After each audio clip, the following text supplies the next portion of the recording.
नमस्कार विद्यार्थी मित्रांनो, शुभ प्रभात. मी सागर जगताप सर पुन्हा एकदा स्वागत करतोय तुमचं आपल्या या YouTube प्लॅटफॉर्म वरती. विद्यार्थी मित्रांनो, पवित्र पोर्टल प्रणाली 2025 नुसार नुकतीच भरती प्रक्रिया, शिक्षक भरती प्रक्रिया सध्या प्रोसेस चालू आहे. आपल्याला माहिती आहे मुदतवाढ देण्यात आलेली आहे 20 तारखेपर्यंत, ज्यामध्ये जे काही संस्थांच्या, खासगी संस्थांच्या जागा अपलोड करण्यासाठी अवधी देण्यात आलेला आहे. आता यामधून एक नवीन अपडेट समोर येत आहे, जी आहे जिल्हा परिषद सांगली प्राथमिक विभाग यांच्या मार्फतची, आणि या प्राथमिक विभागातर्फे एक परिपत्रक जारी केलेलं आहे, ज्यामध्ये सहशिक्षक पद असतील, विषय शिक्षक पद असतील, जवळजवळ 680 पद रिक्त आहेत.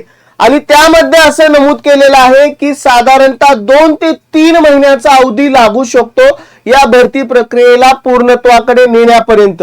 मग तोपर्यंतच्या कालावधीमध्ये विद्यार्थ्यांचं नुकसान होऊ नये, शैक्षणिक नुकसान होऊ नये, यासाठी त्या रिक्त असणाऱ्या पदांवरती जे इच्छुक सेवानिवृत्त शिक्षक वर्ग आहेत त्या पदावरती पात्र असणारे त्यांचे अर्ज मागवण्यात आलेला आहे.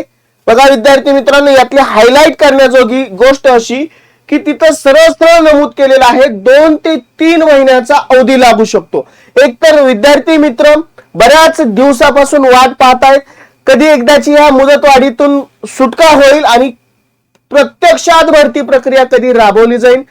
आपल्याला माहिती आहे शालेय शिक्षण मंत्र्यांनी आपल्याला एकदा एका आपल्या या विधान परिषद सभेमध्ये असू द्यात किंवा अनेक पत्रकार परिषदेमध्ये सुद्धा एक भाष्य केलं होतं की या 15 ऑगस्ट पर्यंत जी काही भरती प्रक्रिया संपन्न होईल आणि शिक्षकांना रुजू करण्यात येईल. परंतु त्यातल्या हायलाइट केलेल्या गोष्टीमुळे आता परत एकदा प्रश्नचिन्ह उपस्थित आलेले.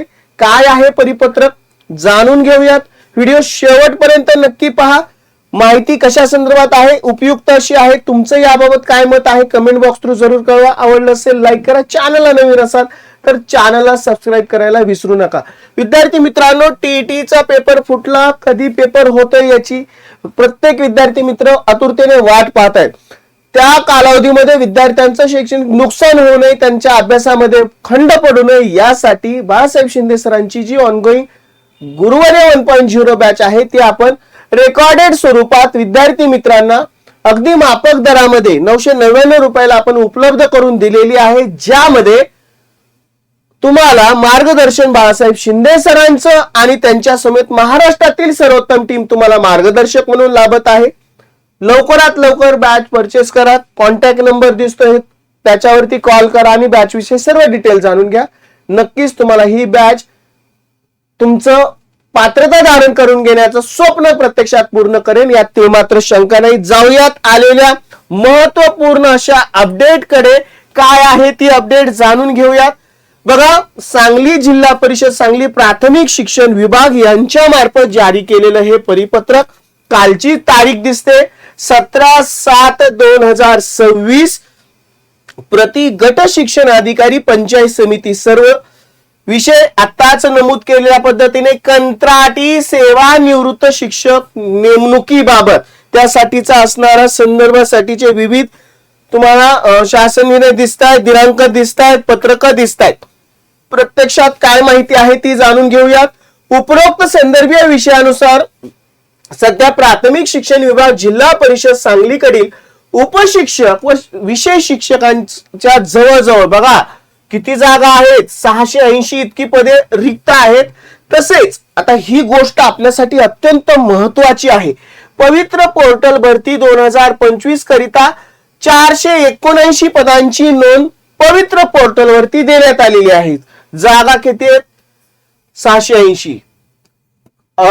माहिती पोर्टल वरती भरली किती? 479.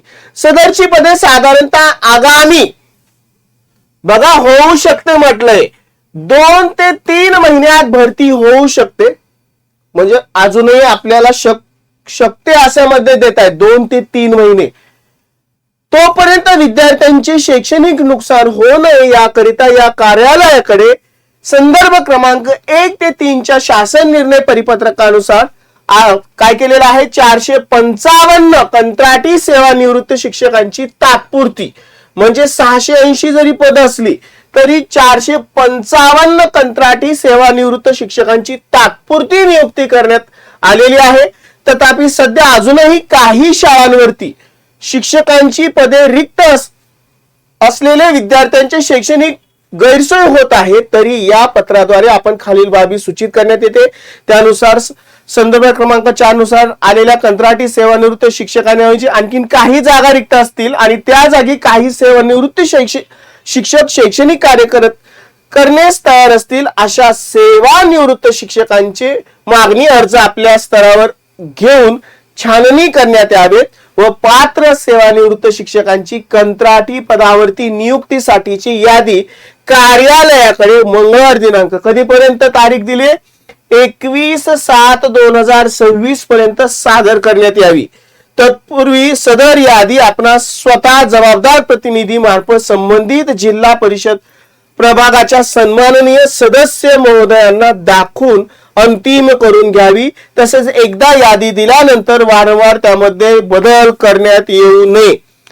मुद्दा असा आहे विद्यार्थी मित्रांनो, आता ही फक्त आपल्याला दिसते एका सांगली जिल्ह्यातल्या प्राथमिक विभागाच्या द्वारे परिपत्रक दिले. आता असं जर परिपत्र प्रत्येक जिल्हा परिषदांचं येत राहिलं, आपल्याला माहिती आहे शिक्षण विभाग कधी जोपर्यंत पूर्ण नडीला किंवा गळ्याला येत नाही तोपर्यंत आपल्याला माहिती आहे ती प्रक्रिया तात्काळ राबवत नाही, कारण तसा दबाव क्रिएट होत नाही. परंतु जर विद्यार्थी मित्रांनो अशा कंत्राटी शिक्षणाच्या अशा काही काळासाठी जर त्यांच्या नेमणुका होत राहिल्या तर या प्रक्रियेला म्हणजे जी आपली ऑनगोईंग प्रक्रिया चालू आहे त्या प्रक्रियेला डिले होऊ नये, लांबली जाऊ नये. कारण इथं सरळ सरळ म्हटले 2 ते 3 महिने भरती होऊ शकते. आता हा आकडा म्हणजे ही दिलेली माहिती सुद्धा शक्यतांवरती आधारित आहे. म्हणजे आपल्याला एका गोष्टीचं यातून निष्पन्न होती गोष्ट म्हणजे की प्रशासन याबाबत किती गंभीर आहे, सिरियस आहे. विद्यार्थी मित्रांनो, असं जर चालत राहिलं तर प्रत्येक जिल्हा परिषदांमध्ये अशाच कंत्राटी तात्पुरत्या स्वरूपात सेवानिवृत्त शिक्षकांना नेमणूक केलं जाऊ शकतं. त्यामुळे भरती तर होईल, परंतु जो जाणारा कालावधी किती असू शकतो याबाबत साशंकता आहेच. विद्यार्थी मित्रांनो, तुम्हाला या परिपत्रकातून कुठल्या गोष्टी निष्पन्न होत आहेत, काय मत आहे तुमचं ते कमेंट बॉक्स थ्रू जरूर कळवा. माहिती शेअर करायला विसरू नका. आवडली असेल तर लाईक करायला विसरू नका आणि परत एकदा आवाहन करतोय, चॅनलला नवीन असाल तर सबस्क्राईब करायला विसरू नका. विद्यार्थी मित्रांनो, या महत्वपूर्ण माहितीसह मी सागर जगताप सर इथंच थांबतोय. पुन्हा भेटू अशाच अपडेटसह. Good bye and take care.